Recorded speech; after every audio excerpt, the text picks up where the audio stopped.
Muy bien, los problemas técnicos parecen bajo control por el momento.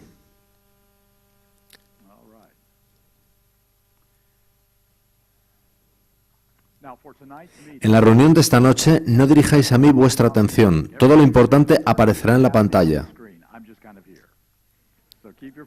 Así que prestad atención a la pantalla. Ahí estará la esencia del programa de esta noche. Comencemos con una oración. Padre nuestro que estás en los cielos, aunque haya concluido el sábado, que no hayamos cerrado aún el espíritu del sábado. Que esta última presentación exalte tu nombre, tu honor, tu gloria y que sea para nuestro aprendizaje. Es en el nombre de Jesús que lo pido. Amén.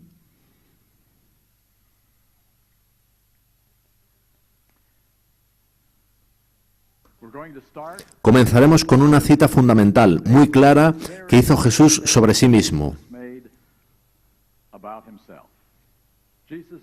Jesús se encuentra hablando a los 70 discípulos que acababan de regresar de su expedición misionera y les dijo: yo veía a Satanás caer del cielo como un rayo. Lucas 10:18. Ahora, ¿cuándo sucedió esto? ¿Cuándo cayó Satanás del cielo como un rayo? Por supuesto, rápidamente respondemos que Dios lo expulsó del cielo cuando pecó. He aquí el pasaje en el que habitualmente pensamos. Después hubo una gran batalla en el cielo. Miguel y sus ángeles luchaban contra el dragón. Y luchaban el dragón y sus ángeles, pero no prevalecieron, ni se halló ya lugar para ellos en el cielo. Y fue lanzado fuera el gran dragón, la serpiente antigua, que se llama Diablo y Satanás, el cual engaña al mundo entero. Fue arrojado a la tierra, y sus ángeles fueron arrojados con él. Ahora, notad que cuando hacemos esta conexión, realmente estamos equiparando dos frases diferentes. Jesús dijo que Satanás caía, mientras que aquí en Apocalipsis se dice que fue expulsado o arrojado. Pero antes de que avancemos, tomad por favor nota de que el último texto bíblico leído es Apocalipsis 12, versículos del 7 al 9. Bien, ahora las cosas se complican un poco al pasar a la etapa 2. La anterior era la etapa 1 y esta es la 2. Ved lo que dice Jesús en este versículo. Ahora es el juicio de este mundo. Ahora el príncipe de este mundo será echado fuera. Juan 12:31. Esto es justo antes de la crucifixión. Solemos pensar que es ahí cuando el príncipe de este mundo fue expulsado. ¿Significa eso que Apocalipsis 12, donde se dice que es expulsado del cielo, está también hablando de la crucifixión? Veamos el uso que hace Ellen White de Apocalipsis 12. Cristo inclinó la cabeza y murió, y oí una grande voz en el cielo que decía: ahora ha venido la salvación y la virtud y el reino de nuestro Dios y el poder de su Cristo, porque el acusador de nuestros hermanos ha sido arrojado, el cual los acusaba delante de nuestro Dios día y noche. Deseado de todas las gentes, página 709. Y fijaos que ella cita Apocalipsis 12:10. ¿Por qué cita ese versículo al hablar de la crucifixión? Es porque la segunda expulsión es todavía más importante que la primera. La primera expulsión fue un exilio del cielo.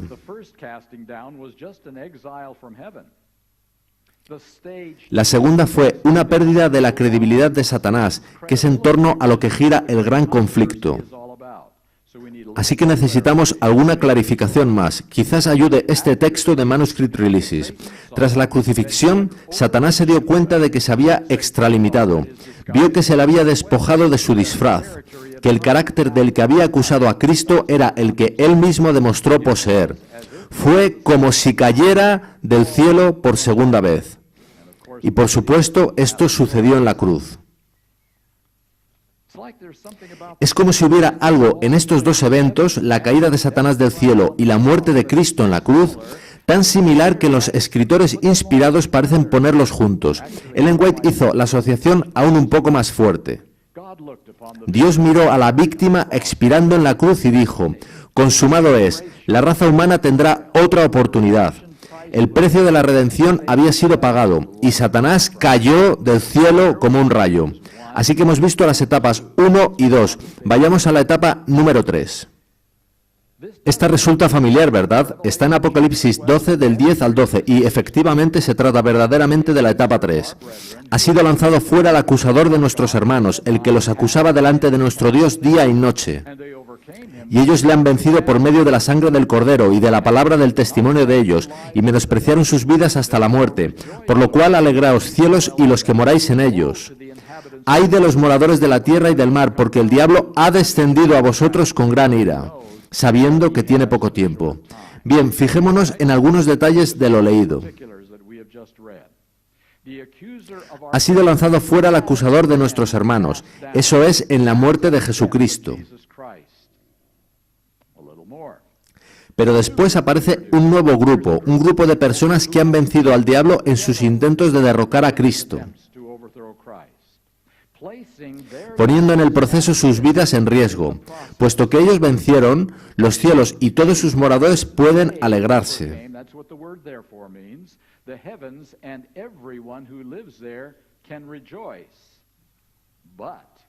Sin embargo, estos eventos parecen ser malas noticias para todos aquellos que viven en el lugar equivocado, y esos, por supuesto, somos nosotros, porque al diablo le queda poco tiempo y está realmente colérico por ello.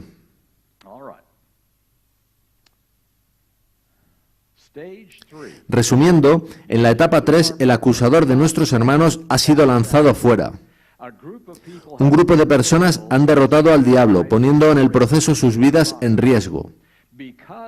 Puesto que ellos vencieron, todos en el cielo se alegran, pero los que están en la tierra o en el mar están en problemas. Pues el diablo se queda sin tiempo y está verdaderamente enloquecido por ello. Bien, miremos a esta lista. ¿Cuándo confluye todo esto? Por supuesto, en el fin del tiempo, en nuestro tiempo, dice Ellen White. Ay de los moradores de la tierra y del mar, porque el diablo ha descendido a vosotros, teniendo grande ira, sabiendo que tiene poco tiempo. Espantosas son las escenas que provocaron esta exclamación de la voz celestial. La ira de Satanás crece a medida que se va acercando el fin, y su obra de engaño y destrucción culminará durante el tiempo de angustia. Conflicto de los siglos, página 623. Así que este pasaje de Apocalipsis 12 que hemos estado leyendo habla realmente de 3 episodios diferentes. La caída de Satanás hace 6.000 años, la crucifixión hace unos 2.000 años y el futuro tiempo de angustia. Entonces, ¿qué es lo que sucede? ¿Qué tienen en común estos 3 eventos? Veamos una pista. Satanás es un acusador de los hermanos y su poder de acusar lo emplea contra los que obran justicia. El Señor desea, mediante su pueblo, contestar las acusaciones de Satanás mostrando los resultados de la obediencia a los principios rectos. Palabras de vida al Gran Maestro 296. Así que los 3 eventos se centran en acusaciones de Satanás contra Cristo. Añadiremos un par de piezas más al rompecabezas, quizás clarifiquen. La perfección del carácter cristiano se obtiene cuando el impulso de ayudar y beneficiar a otros brota constantemente de su interior. Cuando una atmósfera de tal amor rodea el alma del creyente, produce un sabor de vida para vida. Hechos de los Apóstoles 551. De modo que rebatir las acusaciones de Satanás es más que tan solo pura doctrina. Mucho más importantes son las vidas que vive el pueblo de Dios. Bien, ahora es el momento de la etapa 4, pero primero retrocedamos donde comenzamos. A semejanza de los apóstoles, los 70 habían recibido dones sobrenaturales como sello de su misión. Cuando terminaron su obra, volvieron con gozo, diciendo, Señor, aun los demonios se nos sujetan en tu nombre. Jesús respondió, yo veía a Satanás como un rayo que caía del cielo. Obviamente, aquí estamos recapitulando la etapa 2, cuando Jesús estaba vivo en esta tierra. Escenas pasadas y futuras se presentaron a la mente de Jesús. Fijaos, pasadas y futuras. La siguiente frase es definitivamente pasado, se refiere a la etapa 1. Vio a Lucifer cuando fue arrojado por primera vez de los lugares celestiales. Miró hacia el futuro a las escenas de su propia agonía, cuando el carácter del engañador sería expuesto a todos los mundos. Oyó el clamor, consumado es, el cual anunciaba que la redención de la raza caída quedaba asegurada para siempre, que el cielo estaba eternamente seguro contra las acusaciones, los engaños y las pretensiones de Satanás. Obviamente, de nuevo, esto era el futuro próximo de Jesús. Obviamente, de nuevo, la etapa 2. Más allá de la cruz del Calvario, con su agonía y vergüenza, Jesús miró hacia el gran día final, cuando el príncipe de las potestades del aire será destruido en la tierra durante tanto tiempo mancillada por su rebelión. Contempló la obra del mal terminada para siempre y la paz de Dios llenando el cielo y la tierra. Así que esta es la etapa 4, la destrucción final del pecado y Satanás, su última caída del cielo, y obviamente es aún futuro. ¿Qué hay de la etapa 3? Veámoslo. En lo venidero, los seguidores de Cristo habían de mirar a Satanás como a un enemigo vencido. En la cruz, Cristo iba a ganar la victoria para ellos, deseaba que se apropiasen de esa victoria, deseado de todas las gentes 490. Así que la etapa 3 no está tan detallada como las otras, pero está ahí. ¿Y dónde encontramos esta pequeña gema? ¿Habéis leído recientemente El deseado de todas las gentes? ¿Hay tanto sobre el futuro en ese maravilloso libro? Hagamos aquí una rápida recapitulación. Hace 6.000 años, los miembros de la divinidad entendieron los planes y argumentos de Satanás y los rechazaron. Hace 2.000 años, los ángeles y mundos no caídos entendieron los planes y argumentos de Satanás y los rechazaron. En Esperamos un futuro cercano, los 144.000 entenderán los planes y argumentos de Satanás y los rechazarán. 1.000 años después, los impíos entenderán los planes y argumentos de Satanás y los rechazarán. Ahí tenemos 4 caídas de Satanás, pero hemos olvidado a algunos aquí. Los justos muertos no han sido incluidos en esta lista. Volveremos a ellos, son importantes. En cuanto a las caídas de Satanás, podemos comprender las 2 primeras porque ya han sucedido, pero es la etapa 3 la que más debería interesarnos, pues vivimos en ese tiempo y tenemos la oportunidad de influir sobre ella. Al menos deberíamos estar trabajando en ello. Así que, de aquí en adelante, centrémonos en las 2 últimas etapas. Y será predicado este Evangelio del Reino en todo el mundo, para testimonio a todas las naciones, y entonces vendrá el fin. Un versículo muy familiar, Mateo 24:14. Todo el mundo sabe de la secuencia de eventos que aquí se presenta, pero me gustaría preguntar esta noche si hay una razón para esta secuencia. Es un supuesto muy común que el Evangelio debe ir a todo el mundo antes de que llegue el fin. Y esto es absolutamente cierto, pero ¿sabéis por qué? No es tanto para que todos tengan su oportunidad de salvarse. Millones de personas han muerto ya sin haber escuchado nunca el Evangelio o el nombre de Jesucristo. Y Dios tiene un modo de salvarlos por medio del Espíritu Santo y la experiencia del nuevo nacimiento. Dios tiene cómo tratar el problema de las personas que no han escuchado. Entonces, ¿por qué este Evangelio ha de llegar a todo el mundo? Si el Papa pudiera predicar una serie evangelística que fuese emitida a toda persona sobre la tierra, ¿vendría el fin? ¿Y si lo hiciera Benny Hinn? ¿Qué tal Pat Robertson, o James Dobson, o Joel Steen? O mejor aún, Ted Wilson, o Dwight Nelson, o Doug Batchelor, o Mark Finley.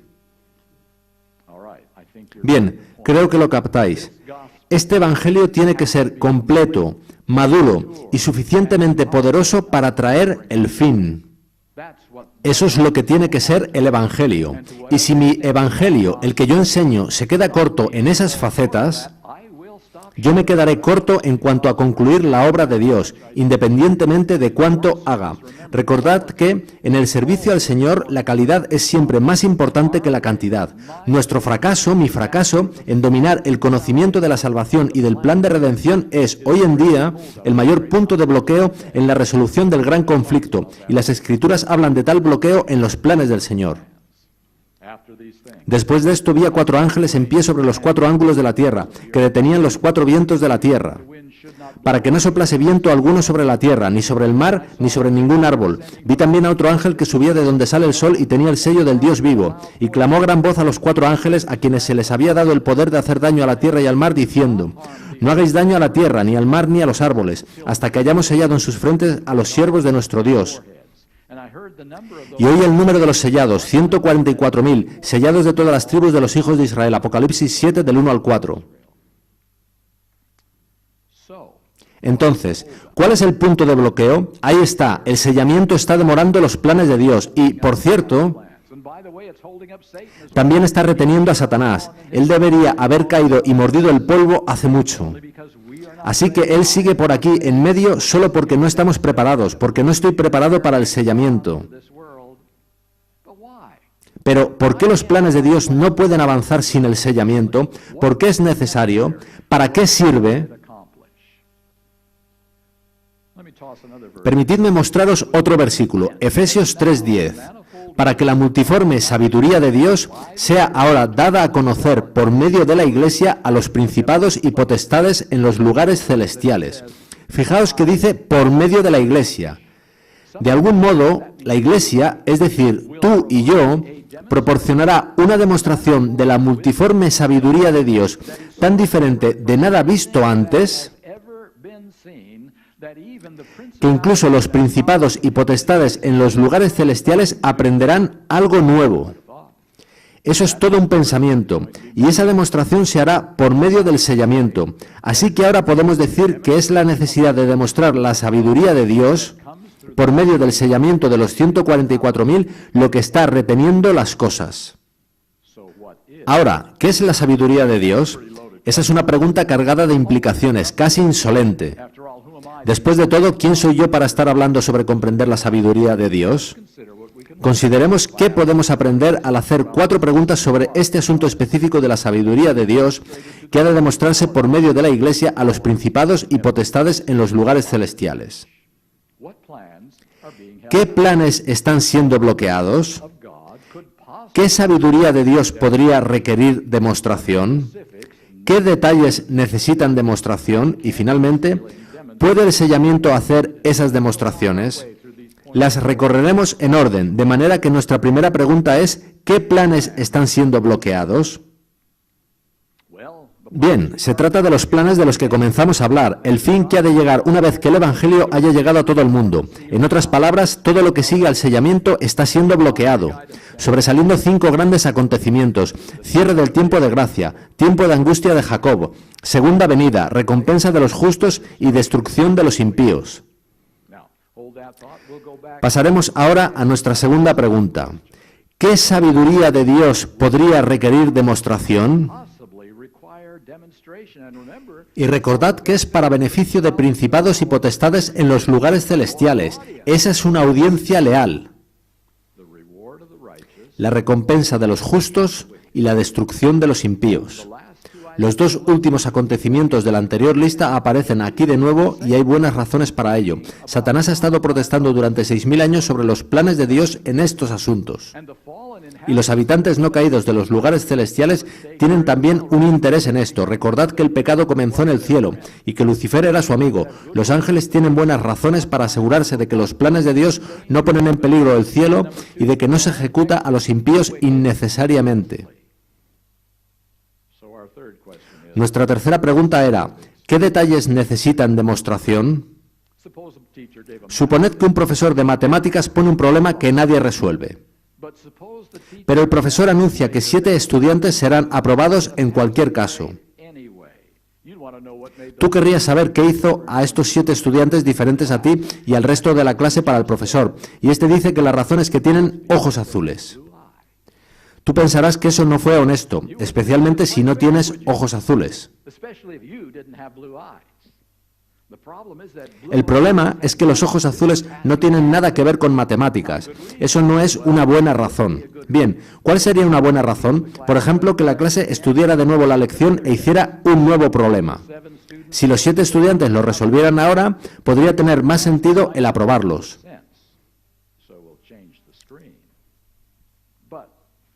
Pero hacer un nuevo problema no cambia nada. ¿Garantiza el segundo problema que nunca más fallarían en otro? ¿Es eso realmente mucho más concluyente que tener ojos azules? Entonces, ¿suena buena idea llevar al cielo a personas que han fallado en sus pruebas en la tierra? Incluso personas que hubieran pasado una segunda prueba podrían volver a fallar más adelante. ¿Qué me decís de aquellos que fallan 2 veces? ¿No puede el profesor darles otra oportunidad? ¿Acaso no aprenderían nunca? ¿Cuántas oportunidades deberían recibir antes de ser desahuciados? ¿Y cómo puedes decir eso cuando no se trata simplemente de no aprobar matemáticas, sino de la muerte eterna? Es un asunto serio. Por tanto, volvamos a nuestra pregunta. ¿Qué detalles necesitan demostración? Para justificar sus reglas de gobierno en lo referente a la recompensa de los justos y la destrucción de los impíos, Dios necesita hacer tres cosas. La primera es demostrar que hay una buena razón por la que algunos se pierden y otros se salvan. Satanás arguye aquí que, puesto que el pueblo de Dios ha pecado, ellos no tienen más derecho a salvarse que Él. O mejor aún, que Él merece la salvación tanto como ellos. ¿Por qué no? La segunda es demostrar que es seguro llevar al cielo a la gente a la que Dios quiere llevar. ¿No creéis que los habitantes no caídos del universo tienen un poco de temor de que gente como vosotros o yo seamos llevados con ellos? Los justos han de ser completamente salvados. La tercera es demostrar que ni Dios puede hacer nada más para ayudar a los impíos. En otras palabras, el amor y la justicia de Dios han de ser completamente compatibles. Los impíos han de estar completamente perdidos, sin que queden preguntas por responder. ¿Puede el sellamiento hacer esas demostraciones? Probablemente no sorprenda que yo crea que puede hacerlo. Así que comencemos con cierta información básica que nos es familiar a todos. El sello de Dios contrasta con la marca de la bestia. Un sello, un signo oficial de autoridad, da información esencial. Usualmente el nombre, título y jurisdicción de la organización o gobierno que representa. Esta información se encuentra en el mandamiento del sábado. El nombre es Señor, el título es Creador y la jurisdicción es cielos y tierra. La marca de la bestia es inmediatamente identificada como la declaración de haber cambiado el sábado al domingo. Y está esa extraordinaria cita de Ellen White: confirmados en la verdad, de forma que no pueden ser movidos. Está claro hasta ahí. El sábado es el sello del gobierno de Dios, en tanto que oposición consciente y determinada a la autoridad de Dios en forma de exaltación del domingo es la marca de la bestia. Y cuando el pueblo de Dios esté confirmado en la verdad intelectual y experimentalmente, tanto que nada pueda moverlos de ahí, recibirán el sello de Dios. Es información muy básica.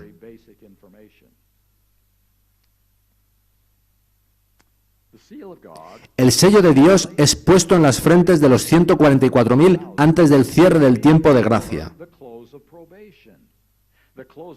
El cierre del tiempo de gracia marca el fin de la obra de Cristo como sumo sacerdote en el lugar santísimo del santuario celestial. A veces pensamos en el sello de Dios como una especie de diploma, como un sello de aprobación.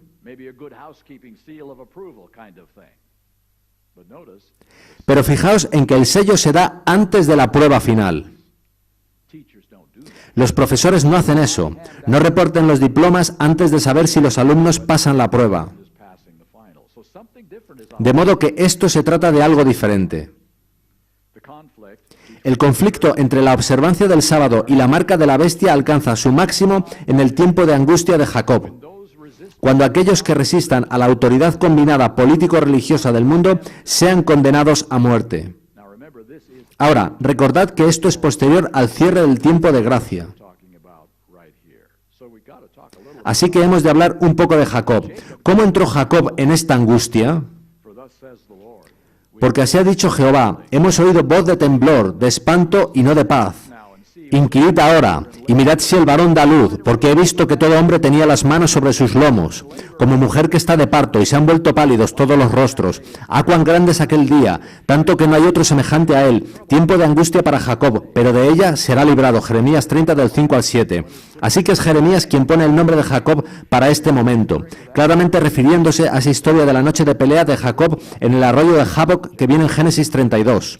Y conocéis la historia. Jacob vuelve a casa tras una ausencia de 20 años, cuando se le avisa de que su hermano Esaú viene con 400 hombres armados, lo cual no es buena señal.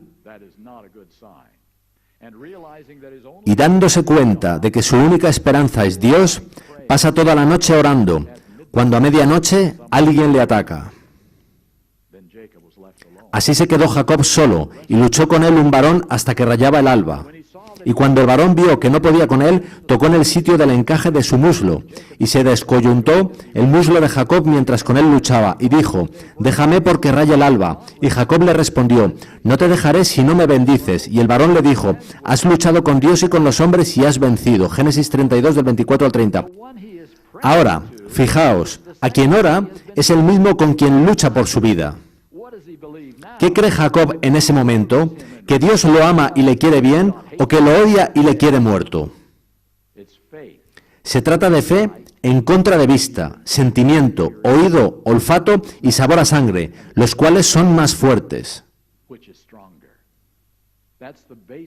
Esa es básicamente la prueba del tiempo de angustia de Jacob. Algunas otras historias nos pueden aportar, pero solo tenemos tiempo para un par. Bajo circunstancias extraordinariamente difíciles, cuando a Job le pareció como si Dios quisiera matarlo, él mantuvo su confianza y lealtad. Fijaos en sus palabras: aunque él me matare, en él esperaré. Job 13:15. Fijaos que todo el plan, toda la prueba, era idea de Satanás, y Dios la consintió. Por si alguien piensa que fue un evento insignificante, recordad que montar esta prueba para Job costó la vida a unas 100 personas. Fue un asunto serio. El ejemplo definitivo es Jesús. Y a la hora novena, Jesús clamó a gran voz diciendo: Dios mío, ¿por qué me has desamparado? Marcos 15:34. ¿Qué hace de esta prueba algo especial? Millones han encarado la muerte por su fe. ¿Cuál es la diferencia? Esta no es la prueba habitual del martirio, pues sin sumo sacerdote para interceder por ellos en el santuario celestial, los 144.000 no sienten la presencia permanente de Dios.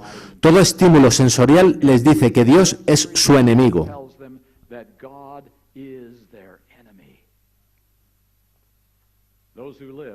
Los que vivan en estos últimos días deben pasar por una experiencia similar a la de Jacob. Por todas partes estarán rodeados de enemigos, preparados para condenarlos y destruirlos. Alarma y desesperación se apoderarán de ellos, pues les parecerá, como a Jacob en su aflicción, que Dios se ha convertido en un enemigo vengativo. Tras hacer todo sacrificio imaginable para permanecer fieles al gobierno de Dios, encarando una muerte inminente porque rehusaron desobedecer su mandamiento, sin posible esperanza en nada que no sea Dios, será ahí cuando Dios parecerá más un enemigo que un ayudador. ¿Aún confiarán en Él? ¿Por qué una prueba así? Porque ha de ser la más difícil prueba de fe jamás imaginada bajo circunstancia alguna. Nada por debajo de eso puede demostrar que confían tanto en Dios que harán su voluntad, incluso cuando hacerlo parezca carecer de todo sentido. Nada por debajo de eso demostrará que sea suficientemente seguro introducirlos en el cielo. Antes de continuar, no puedo resistir dedicar un momento a mostrar cómo describe Ellen White el resultado de tal prueba. Los peligros se multiplican por todos lados y resulta complicado fijar el ojo de la fe en las promesas ante las claras evidencias de inmediata destrucción. Pero en medio de rebelión y violencia llega al oído repique sobre repique de los más estrepitosos truenos. Dios proclama su voz desde su santa morada. Su pueblo es liberado de su cautiverio. Con dulces y suaves voces se dicen unos a otros: Dios es nuestro amigo. Sign of the Times, 27 de noviembre de 1879. No es grande, pero la prueba más dura de todos los tiempos la puede pasar cualquier niño que haya aprendido: Jesús me ama. Sí, lo sé. Bien, volvamos a nuestro hilo conductor. ¿Qué demuestra la prueba?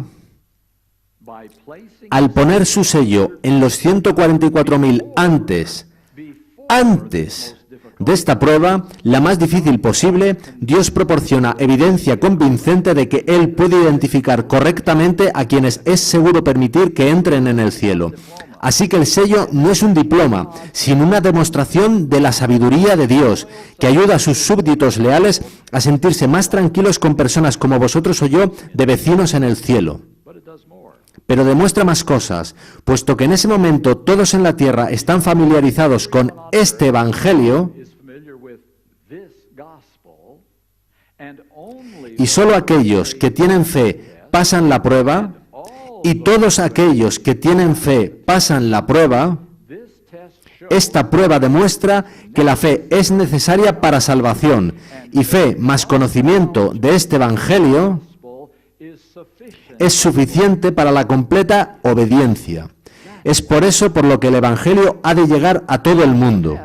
La prueba no puede realizarse correctamente sin simplificar la situación a una sola variable. Solo cuando el conocimiento se haya estandarizado de modo que todos puedan entender el Evangelio, se podrá ver claramente el rol de la fe. Podríamos compararlo con el arreglo de un coche. No se hace una gran reparación del motor a la vez que cambias el tipo de gasolina. No sabrías qué arregló el problema. El coche funcionaría, pero no sabrías por qué. Hay que ceñirse a una variable, y en este caso la variable es fe. ¿Por qué es importante todo esto? Aparte de probar que es seguro dejar entrar en el cielo a los 144.000, esta demostración resulta ser exactamente la requerida para ese grupo de criaturas de Dios que no aparece en ninguna de las 4 etapas de la caída de Satanás. ¿Los recordáis? Se trata de los justos muertos. ¿Qué sucede con ellos? Para ilustrar esto, recurramos a un gran héroe, Martín Lutero. Él no guardó el sábado, incluso aunque un amigo le dijo lo importante que esto era. Estaba totalmente errado en cuanto al bautismo de infantes. Tomaba carne asada, chucrut y cerveza. Y no era el más paciente de los mortales, pero él tenía fe. Tenía fe.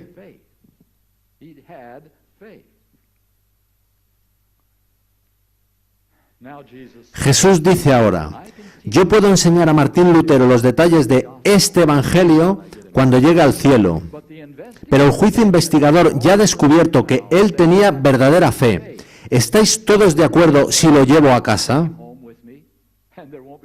Y nadie pondrá ninguna objeción, porque la justicia es verdaderamente por fe. Siempre lo ha sido y siempre lo será. Ahora, fijaos detenidamente, la fe de Martín Lutero le permite ser salvo con un conocimiento incompleto de Dios y de su plan de salvación. Él puede ser salvo, pero se necesita algo más para que los argumentos de Satanás puedan derribarse completamente. Algo más que Martín Lutero. Y helo aquí. Todo el cielo está esperando oírnos vindicar la ley de Dios. Review and Herald, 16 de abril de 1901.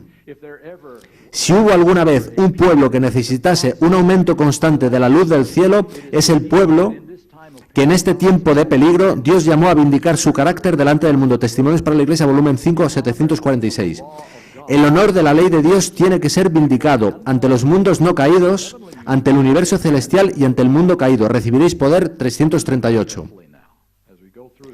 De modo que la prueba final no es sobre mi salvación, sino sobre la vindicación de la ley de Dios y de su carácter, que, por supuesto, son una misma cosa. Es Dios quien está siendo realmente examinado aquí. ¿Es realmente un camino infalible el seguido por Dios para preservar el universo? Fijaos también en que las citas anteriores apuntan al futuro. No se refieren a la etapa 2 y lo que sucedió en la cruz, sino a nosotros y al pueblo que viva en el fin del tiempo. Fijaos también en que esta vindicación requiere aumento de luz del cielo, puesto que Dios solo puede ser vindicado por la verdad en toda su pureza, nunca por errores, por sinceros que sean, sobre su ley y su carácter. Martín Lutero vivió en una época de limitada luz y, por tanto, no podía vindicarse a Dios completamente. La fe de Martín Lutero era suficiente para salvarse, pero insuficiente para la vindicación final de Dios y la derrota final de Satanás. Por tanto, esta prueba final no es realmente sobre nuestra salvación, aunque está implicada también. Es para dar respuesta a todas las preguntas pendientes a todos los niveles, caídos y no caídos. El remanente de Apocalipsis 12 no fue traído a la existencia para repetir la misión de Martín Lutero, o John Wesley, o Billy Graham, sino para vindicar el modo en que Dios acepta y rechaza hombres y mujeres pecaminosos. ¿Es el modo seguido por Dios justo con todos y protegerá el universo de repetir ese lamentable caos?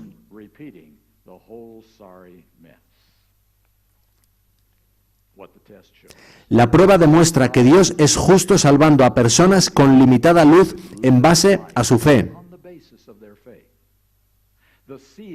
La generación final, sellada, demuestra que la verdadera fe lleva a completa obediencia si la luz plena está disponible. Por tanto, los que murieron con limitada luz no pondrán en peligro la seguridad del universo, puesto que su genuina fe siempre responderá con obediencia cuando les llegue nueva luz. Martín Lutero también aprenderá. Amigos míos, la misión principal de la última iglesia profética no es salvarse o incluso llevar a otros a salvación, aunque logrará ambos objetivos. La misión de la última generación es destruir por completo los últimos argumentos restantes de Satanás contra Dios, su carácter, su ley y su método de salvar pecadores. Nosotros estamos aquí como parte de las últimas evidencias de Dios necesarias para dar fin a la tentativa de pecado y preservar el universo de cualquier futura tentativa similar.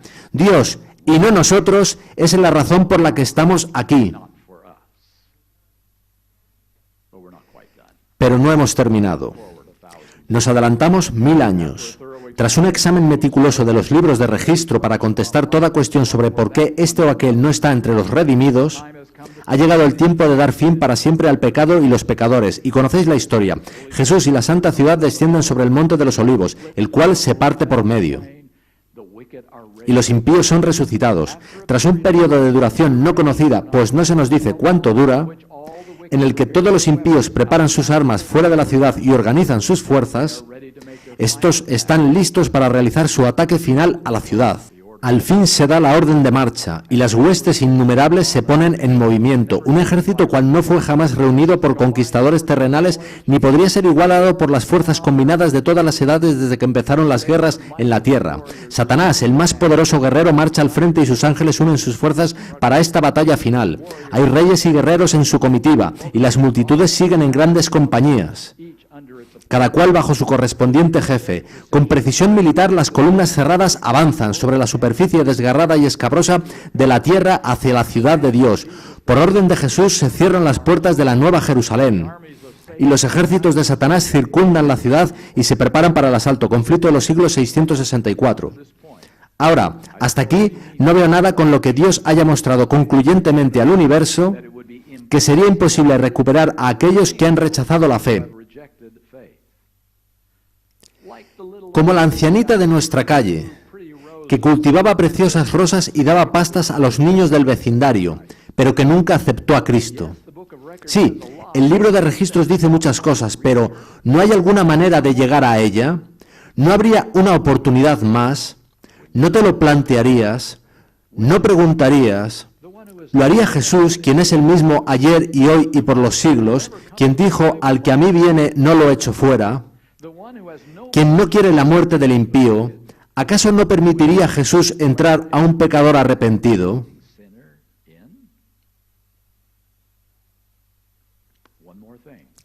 Esto es una cosa más que ha de demostrarse entonces.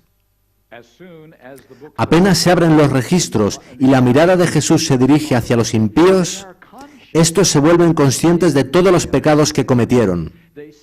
Reconocen exactamente el lugar donde sus pies se apartaron del sendero de la pureza y de la santidad, y cuán lejos el orgullo y la rebelión los han llevado en el camino de la transgresión de la ley de Dios. Las tentaciones seductoras que ellos fomentaron cediendo al pecado, las bendiciones que pervirtieron, su desprecio de los mensajeros de Dios, los avisos rechazados, la oposición de corazones obstinados y sin arrepentimiento, todo eso sale a relucir como si estuviese escrito con letras de fuego. Por encima del trono se destaca la cruz, y como en vista panorámica aparecen las escenas de la tentación y caída de Adán, y las fases sucesivas del gran plan de redención, conflicto de los siglos 666. En esta gran panorámica que se verá en el cielo, todo individuo verá lo que hizo, y verán lo que Dios hizo para salvarlos, y lo que ellos hicieron para rechazarlo. Es entonces evidente para todos que el salario del pecado no es la noble independencia y la vida eterna, sino la esclavitud, la ruina y la muerte. Todos ven que su exclusión del cielo es justa. Todos lo ven. Los que se han unido a Satanás se dan cuenta del fracaso total de su causa. Satanás ve que su rebelión voluntaria le incapacitó para el cielo. Sus acusaciones contra la misericordia y justicia de Dios están ya acalladas. Y ahora Satanás se inclina y reconoce la justicia de su sentencia. Toda cuestión, fijaos, toda cuestión de verdad y error en la controversia que tanto ha durado ha quedado aclarada. La sabiduría de Dios, su justicia y su bondad quedan por completo reivindicadas. Conflicto de los siglos 668 a 670. Y en toda esa multitud afuera de la ciudad, ni uno puede encontrarse que tenga verdadera fe en Dios y en su amor. Así que, al igual que los fieles 144.000 pasaron la más severa de todas las pruebas y muestran el poder de la fe, los impíos desleales fallan en la prueba y muestran su total corrupción. Ahora, finalmente, todo el universo no caído sabe que no hay nada más que Dios pudiera hacer para salvarlos. No servirían ni más tiempo, ni milagros, ni demostraciones adicionales del amor y paciencia de Dios. Eso es lo que tiene que verse. A pesar de que Satanás se ha visto obligado a reconocer la justicia de Dios y a inclinarse ante la supremacía de Cristo, su carácter sigue siendo el mismo. El espíritu de rebelión, cual poderoso torrente, vuelve a estallar. Se lanza en medio de sus súbditos y trata de inspirarlos con su propio furor y de moverlos a dar inmediata batalla. Pero entre todos los innumerables millones a quienes indujo engañosamente a la rebelión, no hay ahora ninguno que reconozca su supremacía. Su poder ha concluido. Conflicto de los siglos 671. Fijaos muy cuidadosamente en esta descripción. Después de que Satanás se ha inclinado y confiesa la justicia de su sentencia, aún se lanza en medio de sus súbditos esperando, en un último intento, poder convocarlos para destruir a Dios. Y ellos desertan. Fijaos en la demencia del pecado y en la demencia de Satanás. Y con esta evidencia ante ellos se cumplirá ese texto del Nuevo Testamento. Se doblará toda rodilla. Y toda lengua, incluido Satanás, confesará la justicia y la rectitud de Dios. Ahora, finalmente, se ha revelado todo lo que era necesario demostrar, y todo el universo vigilante lo ha visto. Es tiempo de dar fin al conflicto, y la elección es nuestra. Mirad a mí y sed salvos, todos los términos de la tierra, porque yo soy Dios y no hay más. Por mí mismo hice juramento, de mi boca salió palabra en justicia, y no será revocada. Que ante mí se doblará toda rodilla, y jurará toda lengua, y se dirá de mí, ciertamente en Jehová está la justicia y la fuerza. A él vendrán, y todos los que contra él se enardecen serán avergonzados. Isaías 45, del 22 al 24. Alabad a Dios, Él nos ha dicho lo que sucederá. No estamos en tinieblas, no hay que jugar a las adivinanzas. Para alguien que lea la Biblia no debería ser un misterio qué está haciendo Dios, por qué espera y qué ha de demostrarse. Así que la única pregunta que queda es sobre nosotros. ¿Tenemos suficiente fe para confiar en Dios en lo que se avecina y obedecerle, porque Él es Dios y estamos aquí para Él, no para nosotros? ¿Confiamos en Dios sin cuestionar? Y, muy importante, ¿estaremos en el interior de esa ciudad? Cada uno de nosotros debe estar allí. Arrodillémonos quienes podamos para concluir.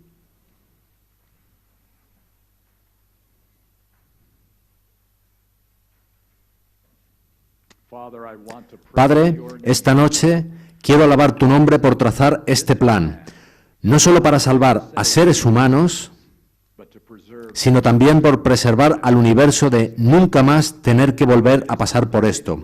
Señor, nos es complicado tomar conciencia de que, debido al libre albedrío, la solución lleva su tiempo. Pero vamos a confiar en ti, Padre, que tú estás dando todo paso posible para dar respuesta a cada pregunta que pueda plantearse, responder a todas las acusaciones de Satanás contra tu carácter y probar a todo ser que el tuyo es el único camino posible para la seguridad del universo. Señor, queremos ser parte de eso, pero ante todo queremos hacerlo en el lado correcto. Danos esa fe que necesitamos desesperadamente para confiar independientemente de que las evidencias, la historia y nuestros sentidos nos digan que no va a funcionar. Ayúdanos a tener fe, como Job, como Cristo y como Jacob. Gracias por escuchar nuestra oración. Gracias por darnos las promesas que acabamos de leer. Las creemos, confiamos en ti, queremos ir a casa. Y es en el nombre de Jesús que lo pedimos. Amén.